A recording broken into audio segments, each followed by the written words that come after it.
ఇదివరకు కేసీఆర్ గారు ఉన్నప్పుడు మీరు ఎవరైనా గర్భవతి అయితే ఒక ఆడపిల్ల ఇంటికాడికి బండి వచ్చి ఎక్కించుకొని సర్కార్ దవాఖానకు తీసుకుపోయి ప్రసూతి అయితే మగపిల్లగాడు ఉడితే 12,000, ఆడపిల్ల ఉడితే మహాలక్ష్మి ఉట్టిందని 13,000 రూపాయలు ఇస్తుండే. ఇలా ఏం రోగం పుట్టిందో ఆది శ్రీనివాస్ కు రేవంత్ రెడ్డికి గంత మంచి ప్రోగ్రాం తీసేస్తాడా? కొత్త ఇస్తా అంటివి ఉన్నాయి తీసి పారేస్తువి.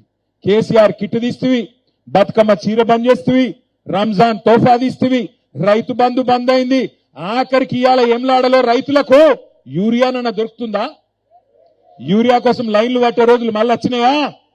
కేసీఆర్ ఉన్నప్పుడు ఆటోనికి పైసలు ఇస్తే పొలం కాడ యూరియా బస్తాలు వేసిపోతుండే. ఇలా పరిస్థితి ఉన్నదా? మరి అయినా మనం మళ్ళా కాంగ్రెస్ కి గుద్దుదామా? ఏమిటి గుద్దాల కాంగ్రెస్ కు? ఏం చేసింది 2 ఏళ్లలో? ఇది వరకు కేసీఆర్ ప్రభుత్వం ఉన్నప్పుడు, చెన్నమనేని రమేష్ గారు ఎమ్మెల్యేగా ఉన్నప్పుడు ఆ రోజు వేములవాడలో జరిగిన అభివృద్ధి తప్ప ఒక్క రూపాయి అభివృద్ధి జరిగిందా ఈ 2 ఏళ్లలో? దయచేసి గుండె మీద చేసుకుని ఆలోచన చేయండి. మళ్ళొక్కసారి లంగ మాటలకు, మళ్ళొక్కసారి దొంగ మాటలకు మోసపోతే గోసపడేది మీరే.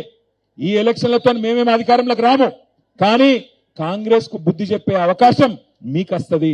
కాంగ్రెస్ కు సురుకు పెట్టే అవకాశం మీకు వచ్చింది.